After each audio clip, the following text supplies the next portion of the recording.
From Amnesty International, July 2nd, 2009.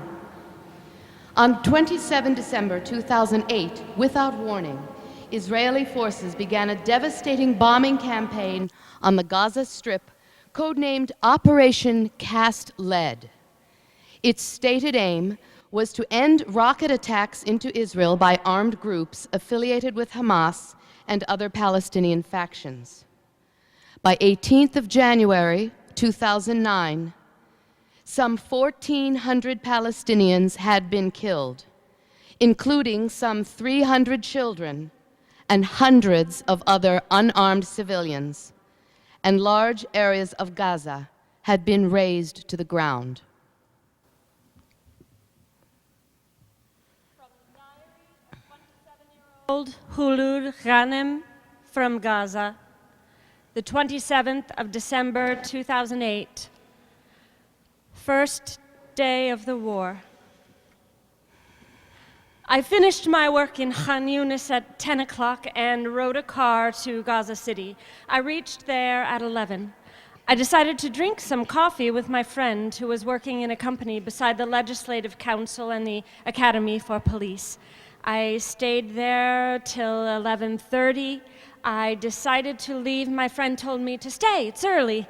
I stayed 15 minutes. At 11:45, I was on my way walking in the street. I heard the first rocket, then the second and third, many quick attacks, one after one. At this moment, I could see nothing. All I remember was the biggest explosion I have ever seen. I started to run, but to where? I saw the military planes in the sky at a very low level. I was scared, and I started to lose consciousness. All I was thinking was how to reach a safe place. The sound of bombs and explosions was horrible. The ground was moving up and down. I said, it is not a joke. It is real. The war has started. During this short time, all roads have been closed. All streets have been overcrowded by the ambulances and emergency cars. I stopped beside a building, looking at the sky, watching the military planes. At that moment, I lost my ability to move or even to think. People, girls, and children were all shouting and screaming and running everywhere. It was the time for the students to leave their school. I thought that if they started to attack haphazardly, they will make a catastrophe. I reached Al-Shifa Hospital. The roads have been closed to ease the movement of the ambulances. I decided to walk in another direction to reach any station to ride a car to the south. I walked a lot till I felt sick. The attacks increased and all streets started to be empty from people except for the emergency and ambulance cars. I was worried about my family, my sisters and my brothers. I tried to phone everyone I knew to assure that all are safe, but the attacks destroyed the telecommunication net. My journey to Khan Yunis took 3 hours. It was more safe to avoid the main street because most of the police stations that have been attacked were located at the main street. Finally, I reached home. All my family were sitting, glaring at the screen of the TV, shocked, pale, yellow, and horrible faces, sitting like idols. I took a place beside them. The first scene was the police academy. The number of martyrs was big, about 180 in one place. The scene was horrible, really can't be described. Blood in every place, severed parts, heads, hands, legs, and arms couldn't be described. I spent my whole day sitting on a chair in front of the TV. I did not expect that one day that I will face such catastrophe hour after hour. The number of martyrs increased and increased. At 8:30 this night, I had a call from my sister who lived in Gaza City. She was walking beside the fence of that school. She saw the heads of young children, bags colored with their blood. One child with his blue shirt, she taught him once before. He was thrown on the ground, bleeding from all parts, with no legs. He was shouting and raising his hands, but no one could help, and she started to scream, "What should we do?" I kept silent and started to cry loudly. The vision was so hard to imagine. She started to lose her breath. I told her, that is enough. Please stop talking. I can't tolerate. I closed my mobile and took my diary and sat in the living room. From the report of the United Nations Fact-Finding Mission on the Gaza conflict, September 15, 2009.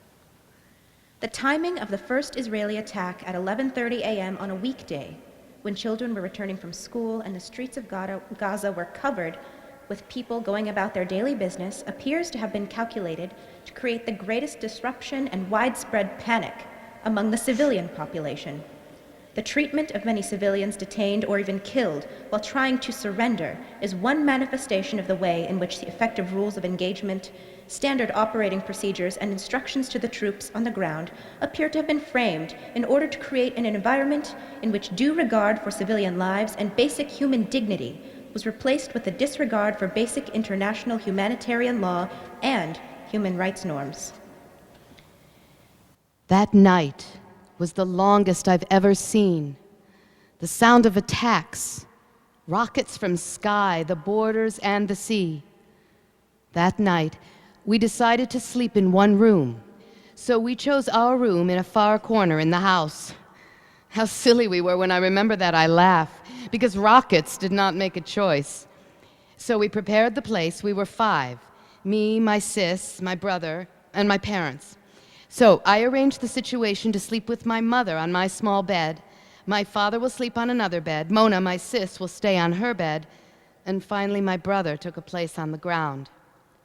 The first night was dark, because they attacked the electricity station by 4 rockets. And we used to stay in the dark before, so the situation was not new. The new thing was how to close your eyes under the horrible sound of the army planes in the sky, under the bombs every minute and attacks. I started to pray to God. The sound of bombing increased and got nearer and nearer. My father told us that we have one God, and it is one death, either by rocket, by car, by gun. There is no difference, and you have to die with your dignity and get rid of your fear. The night was so cold, but we opened all doors and windows to avoid damage from them if we were attacked. I slept that night with a coat beside a cold wall. I did not sleep till dawn. I was afraid, but not from death. I was afraid to lose all my family and to be saved from death.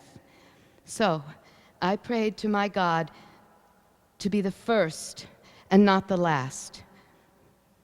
In the late night, I felt that I should go to the toilet, but I was so afraid to reach the toilet and thought that maybe in the moment I will be there, they will attack the house. So I decided not to go. I suffered a lot in my bed. In addition to my discomfort, I was next to my mother and didn't move left or right because the space wasn't wide enough for 2 persons. I waited and waited, listening to the small radio all that night. The number of deaths increasing.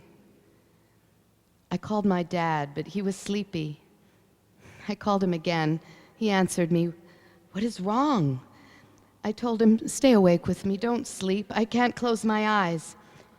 He told me, "Don't say that. God is greater and stronger than Israel, so you have to sleep and calm down." But I didn't. I waited till I saw the light from the window. I started to feel better, because night is full of fear. At 6 o'clock, I went to the toilet and prayed our usual prayers. My mother went to her room, left the bed for me. I decided to sleep 2 hours. I was so tired. I slept half hour and then waked up again when I heard a strong attack in Khan Yunis. It was the good morning greeting. From Amnesty International. In many cases, the pattern of destruction suggested that the aim was to cause sufficient damage to put the properties out of use rather than to destroy arms caches, as the kind of damage inflicted would have neither destroyed weapons or rockets, if any had been there, nor impeded their retrieval. What is more, the bodies recovered from under the rubble of these houses were of civilians, not armed fighters. Second day. I continued working and cleaning in the house. I turned on the radio because there was no electricity. I heard about the attacks to one of the mosques in Bet Lahia City. 5 were killed in it. I lost my mind, wondered, why did they target the mosques? It is a place for worship. What kind of attack is this? I started to worry because our house is not far from one of the most famous mosques in Khan Yunis. The distance is about 30 meters. The bad thoughts filled my mind. I started to draw a picture for the attack next. I started to calculate the distance, how far, how long, many, many thoughts. I went towards the outside door of our house and stayed there for 1 hour, trying to imagine what could happen if the attacks were from the left or the right, maybe from the front, and finally from the background. I tried to get rid of these thoughts. I talked to my father about that mosque in front of our house. He tried to make me feel better, but I did not. I told him that we should leave the house till the end of the war, because they finished the governmental places and they threatened by targeting the schools and the hospitals. My father told me that there was no reason for targeting the schools and the hospitals. I told him why not. They attacked the mosque, so there was no problem to attack everything else. His face was yellow. He ended this conversation with me and left the place. After 1 hour from our discussion, we heard it again about the targeting the mosque that was located in front of the Al-Shifa hospital. It was 10 meters far from it. That means that we are in the waiting list, but when? No one knows. I ran to my father asking him to leave the house. They are crazy and they will attack everything. He told me, leave the house if you want. This is my house, and I will die here. From Amnesty International. The pattern and scale of the attacks, statements by Israeli officials before and during the 3-week military offensive, and graffiti left by Israeli soldiers on the walls during the 3-week military offensive, left by the Israeli soldiers on the walls of Palestinian homes, which they took over during their incursion into Gaza, indicates that the wholesale destruction was to a large extent deliberate and an integral part of a strategy at different levels of the command chain, from high-ranking officials to soldiers in the field. Third day. I waked up feeling so tired, and I remembered that we haven't any gas for the burner, and I missed the breakfast meal. You have to eat with all at a specific time, whether you are hungry or not, because my brother decided to burn some wood twice daily, the first for breakfast and the second for supper, so I can't miss any one of them. As a result, I decided that depending on sandwiches will be better than living under the mercy of my brother's fire, especially for me, as I had a different program in my sleeping every night. I began my day with a cheese sandwich. After a short time, I convinced my brother to burn some wood so as to drink something hot, and of course he did. We were afraid to burn wood in the front yard of the house because of the Zenana, the exploratory army plane, which is overhead 24 hours daily. It takes accurate photos and it has no pilot. The sound of this plane can lead you to insanity. It was so noisy and it was hard to spend all your day and all your night listening to such plane. So all of us were praying for God to stop this plane for 10 minutes only. From a Human Rights Watch report, June 30, 2009. Israeli and Palestinian human rights groups have reported a total of 42 drone attacks that killed civilians, 87 in all. In the 6 cases documented in the report, Human Rights Watch found no evidence that Palestinian fighters were present in the immediate area of the attack at the time. None of the civilians killed were moving quickly or fleeing the area, so the drone operators would have had time to determine whether they were observing civilians or combatants, and to hold fire if they were unable to tell the difference. In 3 of the cases, drones fired missiles at children playing on rooftops in residential neighborhoods, far from any ground fighting at the time. I decided to help my mother, even though I did not have the mood to do anything, but I preferred leaving my bed instead of surrendering to illness. I went to the kitchen and cleaned the place, washing the dirty dishes, waiting for the electricity. After a long time, they switched on the electricity and we started to bake the bread. I stayed sitting beside the electrical cooker to have some warmth because we can't switch on the radiator with the oven at the same time. We were busy and working hard, and suddenly I heard a strong attack. The electricity was turned off and the ground moved under our feet. We heard loud voices, and within a few minutes we heard the ambulances.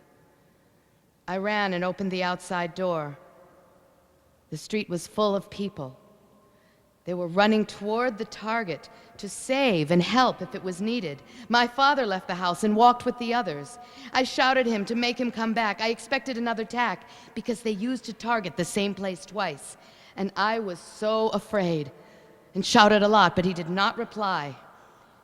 In a few minutes, they targeted an empty area not far away from the first target.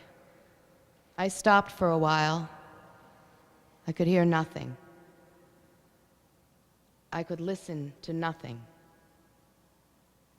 I stayed in my place. My mother ran toward me, asking me about my father.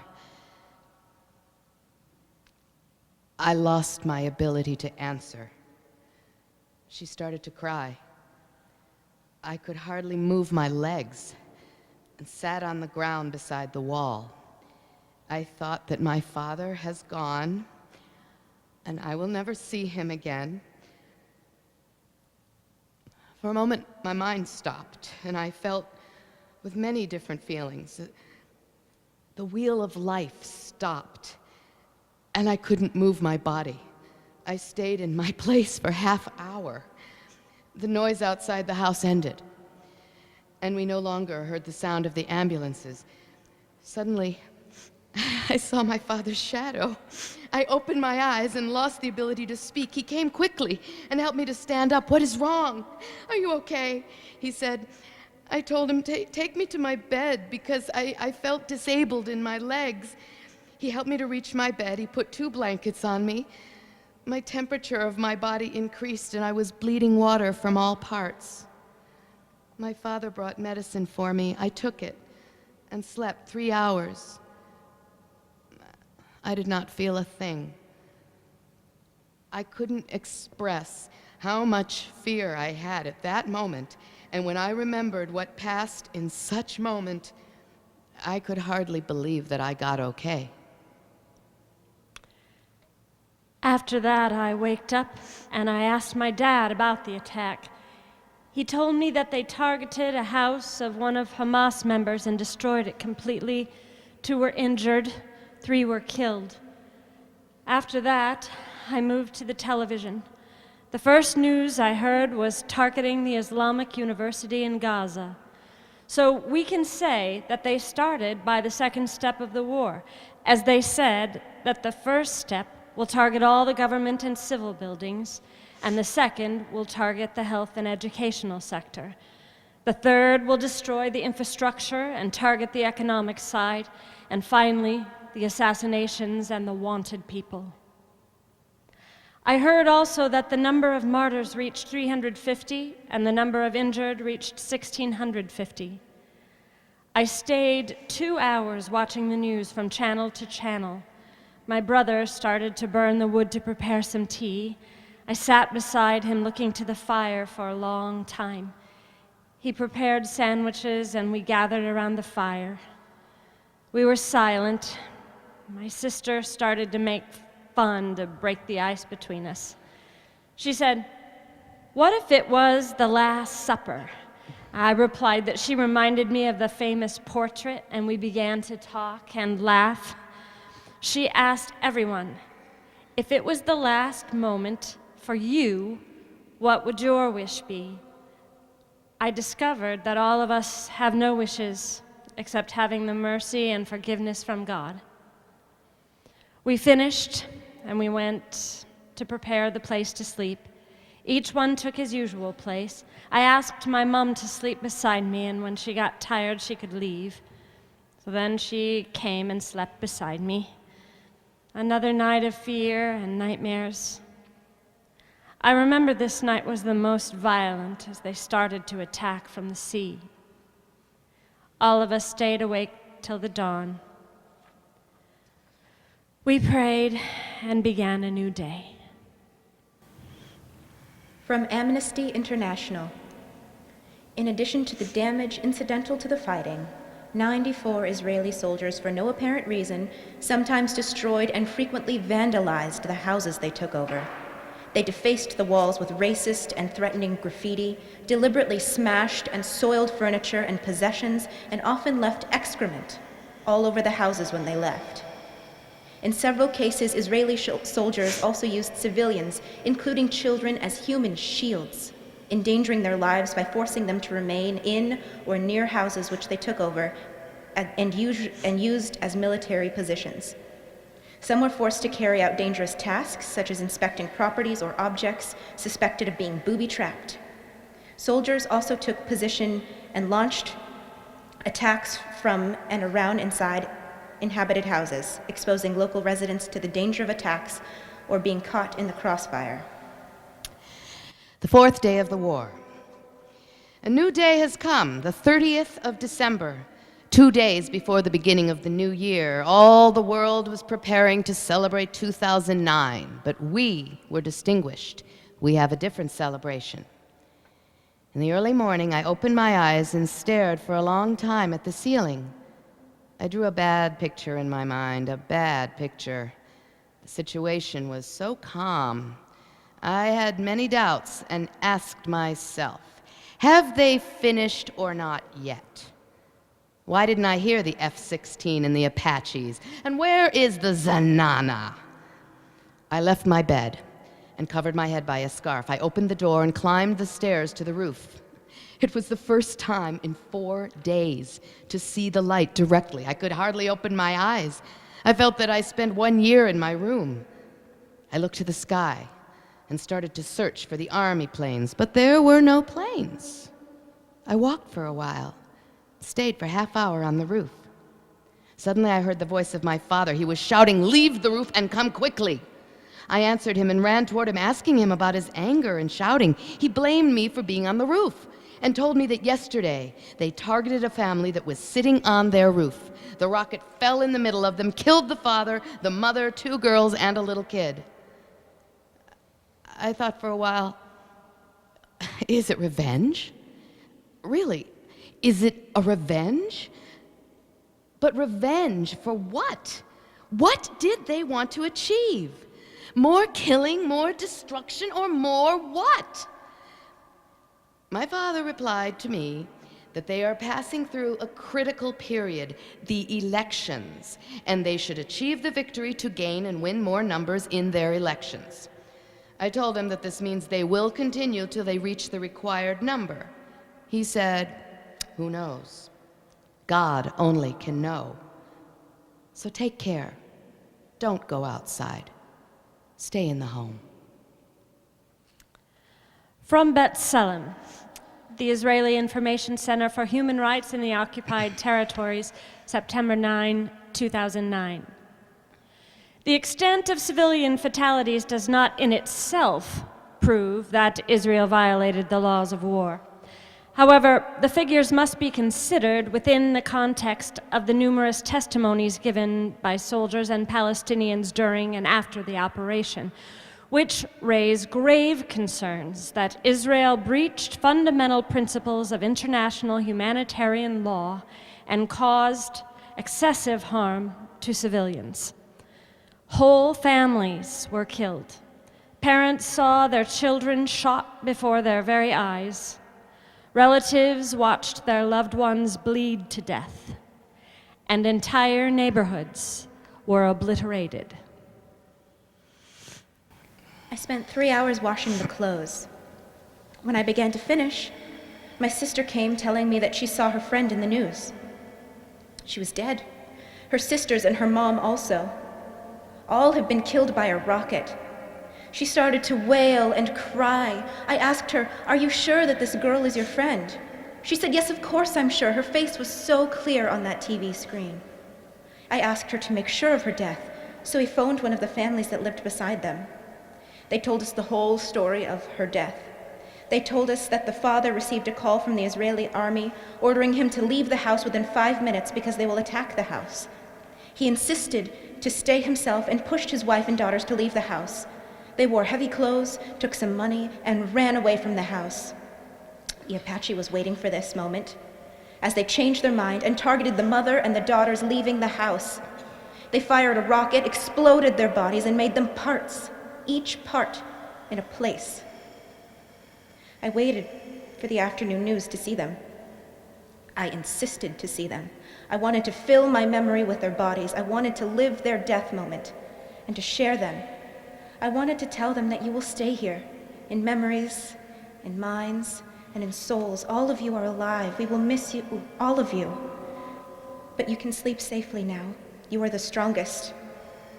I was so proud of myself that I had the courage to see these people in their ugly death. It was tough. I was shocked. I was listening to the mentality of the soldiers.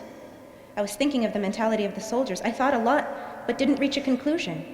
I talked to myself, wondering about the aim of ordering people to leave their house, and instead of targeting the house, they target the people. And at the same time, they announced that they didn't target civilians. So what kind of strategy is this? Are they making fun of us? Are we that cheap? From the Israeli newspaper Haaretz, March 19, 2009, quoting an Israeli soldier. Another commander from the same company told about an incident in which an officer shot and killed an adult Palestinian woman who walked along the road at a distance of 100 meters from a house the platoon captured.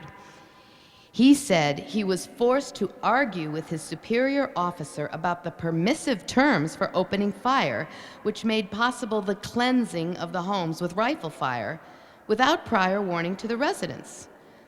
After the orders were changed, the soldiers under this officer complained about it, reasoning you had to kill every human being found there. Anyone found there was a terrorist.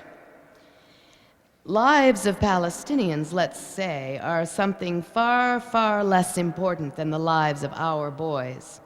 That's how they, from their perspective, justified this. From the UN fact-finding mission. It is clear from evidence gathered by the mission that the destruction of food supply, installations, water sanitation systems, concrete factories, and residential houses was the result of a deliberate and systematic policy by the Israeli armed forces. It was not carried out because those objects presented a military threat or opportunity, but to make the daily process of living and dignified living more difficult for the civilian population. What occurred in just over 3 weeks at the end of 2008 and the beginning of 2009 was a deliberately disproportionate attack designed to punish, humiliate, and terrorize a civilian population, radically diminish its local economic capacity both to work and to provide for itself, and to force upon it an ever-increasing sense of dependency and vulnerability. 31 December 2008, the 5th day. Another new day. A new day of killing, a new day of torture and pain. Me and my family reached to the silence. We stopped talking to each other or sitting with each other's. Everyone took a place in the house and started to think about his life from birth till that day. In other words, we prepared ourselves for the biggest bomb ever. For me, I was expecting that the house will be destroyed in each moment. I heard the F-16s flying and making her lovely sounds in the gloomy sky. In this day, I was thinking of the New Year and the celebration under the missiles.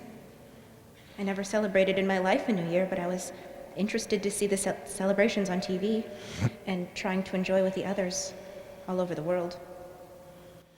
From a joint report by the Physicians for Human Rights Israel and the Palestinian Medical Relief Society, June 4, 2009. Besides the large-scale, largely impersonal destruction that the team witnessed and heard of, It was especially distressing to hear of individual cases in which soldiers had been within seeing, hearing, and speaking distance of their victims for significant stretches of time, but despite the opportunity for humanization, had denied wounded people access to life-saving medical care, or even shot at civilians at short range. The underlying meaning of the attack on the Gaza Strip, or at least its final consequence, appears to be one of creating terror without mercy to anyone. Day 6, the 1st of January, 2009. 20 attacks for Khan Yunis city. That was the total number of attacks in the first day of the new year. The military planes were in a competition in the wide horizon. Hospitals raised white flags declaring lack of service, lack of medicine, and lack of life. I waked up as usual in the early morning after a long night of fear. I looked at my face in the mirror. It was yellow and pale. I stared at my face for a long time, trying to find any hope of life. I felt that I couldn't smile. I discovered at this moment that I lost also my ability to talk. I started my day by cleaning the house. My brother started to burn some wood to prepare something to drink. I fetched in the kitchen for anything to eat, and I discovered that we have nothing to eat. I decided to collect all dirty clothes and wash them, just to break the long, horrible day.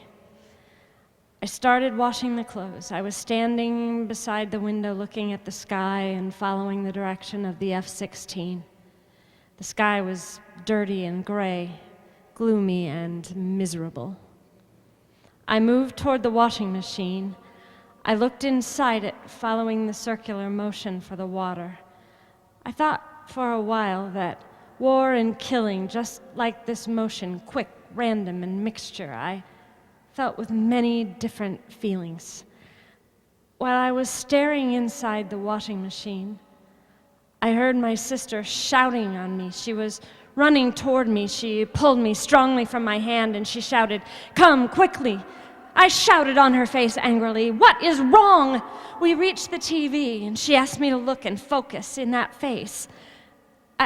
I sat on the ground in front of the TV. I felt that the screen came into my eyes. She asked me, "Is she Samia?" I said, "No, she is not." She asked me again, "Is she Samia?" I replied again, "No, she is not." She said, "I'm sure I saw her in that photo beside you." I told her again, "No, she is not." She was so brilliant, so beautiful. I denied her death. Until now, I'm denying that. Her face was bright and white. She was lying on a bloody, dirty bed in one of those hospitals. All what I remember that she lost half her body. She was wearing a nice scarf with small flowers. I noticed her lovely ring in her hand beside her cold body. I said to my sister, "No, she is not Samia," again. And my sister insisted that she was Samia and asked me to phone her family. I refused and told her to forget about this thing.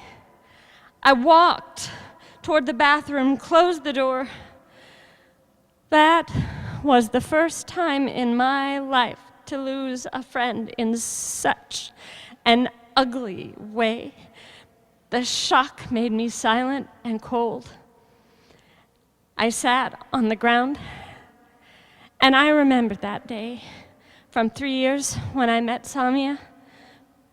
She was living with her father. Her mother died from a long time, and her brothers are in Saudi Arabia. We spent 8 months with each other. She was my colleague in work. We worked together, ate together, walked, laughed, and suffered also together. I did not expect that farewell will be in such a way, a dead body in the news. I moved toward my bag. I opened my wallet and fetched her photo, the last photo. Who could know this photo would be the last? After a short time, I heard the sound of the rain. It was raining heavily and heavily. I thought that God decided to end this day by the heavy rain. It had not rained for a long time. Of course, it was the mercy from God to prevent the military planes from attacking other places and destroying more and more. We took the same places in the room and decided to sleep under the sound of the rain. From Amnesty International, Israel, as the occupying power, exercises effective control over Gaza's land borders, airspace, and territorial waters. This is of paramount importance for issues related to evacuation, as residents of Gaza cannot leave Gaza unless Israel allows them to do so. From the UN fact-finding mission. As the mission focused on investigating and analyzing the specific matters within its mandate, Israel's continuing occupation of the Gaza Strip and the West Bank emerged as the fundamental factor underlying violations of international humanitarian and human rights law against the protected population and undermining prospects for development and peace. Israel's failure to acknowledge and exercise its responsibilities as the occupying power further exacerbates the effects of occupation on the Palestinian people. Furthermore, the harsh and unlawful practices of occupation, far from quelling resistance, breed it, including its violent manifestations. The mission is of the view that ending occupation is a prerequisite for the return of a dignified life for Palestinians, as well as development and a peaceful solution to the conflict. From a report by the Palestinian Center for Human Rights, October 2009. Over 6 months later, the situation in Gaza remains exactly as it was on the day of Israel's offensive ended. The visible scars of the offensive remain. Rubble continues to litter the streets of Gaza. Thousands are homeless. Families are forced to live in houses with scorched interiors, blood-stained floors, and bullet-riddled walls. In some instances, victims are forced to look at the discriminatory and offensive graffiti scratched into their walls by Israeli soldiers. The Israeli-imposed closure, an illegal mechanism of collective punishment inflicted on the population of the Gaza Strip, means that recovery and reconstruction are impossible. Until the illegal closure is lifted, Operation Cast Lead will continue to exact its brutal toll. Day 7. We sat together beside the TV, moving from one channel to another, watching the same scenes, the same events. I started to practice my eyes to see more and my heart to absorb a lot. I remember that my father told me in that day that I have to focus in watching and to understand the situation well, because one day I have to tell my children about this war, as he told us about his expulsion from his village in 1948. He was 6 years, and he remembered everything, although of his young age. His story was so sad and impressive. I told him to tell me his story again, although I heard it more than once. He started to tell his story, and the scenes started to come in my tired memory. His eyes were full of many different things, many different feelings. Feelings couldn't be touched. He is the only person who could know how much miserable and painful to leave your house, your memories, with only a rusty key. I moved from the 1948 to the other picture of Palestine history album. The same picture today, with a different weapon, the same action, with the same Palestinians, departure and refugees. In this day, the Israeli forces succeeded to reach Tal al-Hawa city by their tanks. This means that Gaza completely fell down, and the situation is getting worse and worse. I waited the hourly news to know more about the invasion for the center of Gaza. I heard people in the news or shouting in their houses, asking for help because the tanks started to burn and target houses. I will never forget that woman who was shouting on Al Jazeera, asking for help for her kids and family. She shouted till her voice vanished. The situation was so painful. I noticed that my mother, her face was yellow and pale. She started to cry and to say, "Where are the Muslims? Where is the justice? Where are people who are calling for peace and rights? Where are they? Why are they silent? Why didn't we hear about leaders and people around the world?" I interrupted her. "Stop, Mom. It is Israel. No one could say no to them. All the world could do nothing to the fourth strongest force in the world." She left us and told us that God is here and there, and God is the strongest. I followed up all the bad actions and attacks in Gaza this day. The most painful scene I have ever seen was for a small girl. She was dead and buried under the ruins of her house. Only her head and her hand was over the ground. Her hair was full of blood, and she was covered by a heavy dust. Her face was so beautiful, and her eyes still open. I imagined that she was looking to people and asking for help in her last moments in life, but no one could help. I left the TV, moved to my room. I was thinking to collect all war pictures and keep it for memory. I decided to do such thing after the end of war, if we're still alive. While I was thinking deeply, I heard the sound of Zanana again, and after a few minutes I heard the sound of F-16 and Apache. They started to attack. I brought my memory notes and started to write again. I draw a simple sketch for that girl with the dirty head under the ruins. The rain stopped outside, and the attack started again. Attack every short time. We burnt some wood and sat together around the fire. Me and my family started to change our situation by discussing ideas and issues far from the war. We spent the whole night listening to the music in the sky, waiting for a new day of war.